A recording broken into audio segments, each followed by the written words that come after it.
வணக்கம் அம்மா. வணக்கம். என்னென்னு சொன்னால் ஃப்ரான்ஸில் இருந்து சசியானந்த மகிழான்னு சொல்லி ஒரு அக்கா ஒரு ஆள் தம்பியின் வீடியோ பார்த்துட்டு முந்தின நாள் காசு போட்டிருந்தவா இன்றைய தினத்தெல்லாம் கொடுக்கணும்னு சொல்லி போட்டிருந்தவா. அப்போ நானும் அதுக்கேற்ற மாதிரி ஓமன்னு சொல்லி இன்றைய தினத்தில் நான் வேண்டிக்கணும் வந்துட்டேன். 10,000 ரூபா வந்து காசு அவங்களோட கையிலையும் மற்றது வந்து 10,000 ரூபாய்க்கு சமையல் தேவையான சாமான் வந்து வேண்டி கொடுத்துட சொன்னவா. ஓகே, இந்த இதில் உங்களுக்கு சமையல் தேவையான இது எல்லாமே இருக்குது. அவள் வந்து தந்திருந்தவா. மற்றது வந்து 10,000 ரூபா காசை வந்து தந்திருந்தவா உங்கள்ட்ட கொடுத்துட சொல்லி.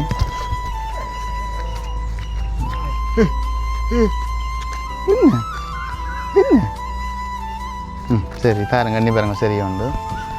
அப்போ தந்திருந்தவா சசியானந்த மகிழா குடும்பம்னு சொல்லி தான் கொடுக்க சொல்லுவாங்க. இப்போ அவள் வந்து ஃப்ரான்ஸ் நாட்டில் இருக்கணும். அப்போ அவர்களுக்கு நீங்கள் ஏதாவது சொல்கிறேன்னா சொல்லலாம். என் மகனுக்காகவும் எனக்காகவும் நீங்கள் செஞ்ச உதவிக்காக நன்றி சொல்லுகிறேன். இந்த உதவியே எனக்கு பெரிய உதவியாக இருக்கும். இப்போ இந்த உதவியை வச்சு நாங்கள் எங்களோட செலவை பார்த்து அப்படியே கடந்துடுவோம். எங்களுக்கு வந்து ஒரு வாழ்வாதாரம் மாதிரி அப்படி எதுவும் உதவி செய்யக்கூடிய மாதிரி இருந்தால் அதை வச்சு நான் இந்த மகனையும் பார்த்து என்னை நான் பார்த்து கொள்வேன். கேட்டு நீங்கள் இந்த உதவியை செஞ்சவங்களுக்கு நான் நன்றி சொல்லி என் மகன் சார்பிலையும் நான் நன்றி சொல்லுவேன். என் சார்பிலையும் வந்து நான் அந்த தவறுக்கு நன்றியை தெரிவித்துக் கொள்கிறேன். என்னென்னு சொன்னால் நிறைய பேர் வந்து இந்த தம்பியின் வீடியோ வந்து பார்த்துருக்கணும். எல்லாரும் அந்த உதவி வந்து முன்வரை இல்லை. அந்த அக்கா வந்து என்ன தொடர்பு கொண்டு இந்த உதவியை என் தம்பிக்கும் இந்த அம்மாவுக்கும் செய்யுங்கன்னு சொல்லி அந்த தொகையை வந்து போட்டிருந்தவா. இப்படியான உதவிகள் நீங்களும் செய்யணும்னு ஆசைப்பட்டீங்கன்னா மேலே பயோவில் என்ற நம்பர் இருக்குது. நீங்கள் இந்த நம்பரை தொடர்பு கொண்டு நீங்கள் இவர்களுக்கான இந்த உதவியை வந்து செய்யலாம். அவள் வந்து கேட்குற விடயம் என்னென்னு சொன்னால், இப்போ இப்படியான உதவிகள் வந்து நீங்கள் செய்கிறதால வந்து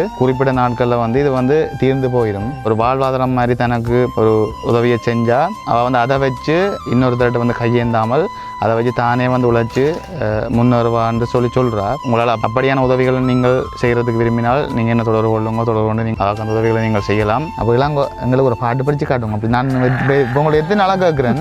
நீங்கள் இது வரைக்கும் பாட்டு படிக்கல. நீங்கள் ஒரு பாட்டு படிங்க. உங்களுக்கு அதுக்குள்ளே பிக்கா இருக்குது, சாப்பிடுங்க. முதல் தந்தெல்லாம் முடிஞ்சா வச்சுக்கிறீங்களா? வச்சுக்கிறீங்களா? அந்த டிஷர்ட் தான் போட்டுக்கிறீங்க போல. வடிவாக இருக்கு பிள்ளைக்கு. பிடிச்சிருக்கோ? அவர் எல்லாருக்கும் பிடிச்சிருக்கு. நிறைய பேர் எடுத்து கேட்ட வடியா அவர். அப்போ இளங்கோவுக்கு நிறைய ஃபேன்ஸ் வந்துட்டுது. என்ன நிறைய ஃபேன்ஸ் வந்துட்டுது. அப்போ இளங்கோ என்ன மாதிரி அப்போ அதுக்கப்புறம் எங்களை மதிக்க மாட்டீங்கன்னு. சரி அம்மா, ஓகே. இப்போ நாங்கள் வீடியோ வந்து முடிச்சுக்கொள்கிறோம். குறித்த அந்த சகோதரிக்கு என் மனமார்ந்த நன்றியை தெரிவித்துக் கொள்கிறேன். அந்த சகோதரி மாதிரி எல்லாரும் உதவுறதுக்கு வந்து முன் பெறணும். அப்போ நாங்கள் வீடியோ முடிச்சுக்கொள்கிறோம். சரி, இல்லாங்க பாய் சொல்லுங்க. பாய் பாய் பாய் பாய். இப்படி இப்படி இப்படி இப்படி இப்படி காட்டுங்க. இப்படி இப்படி காட்டுங்க. பாய் இப்படி காட்டுங்க. உங்களோட சிரிப்பு தான் எல்லாருக்கும் பிடிச்சிருக்கான். ஓகே, பாய்.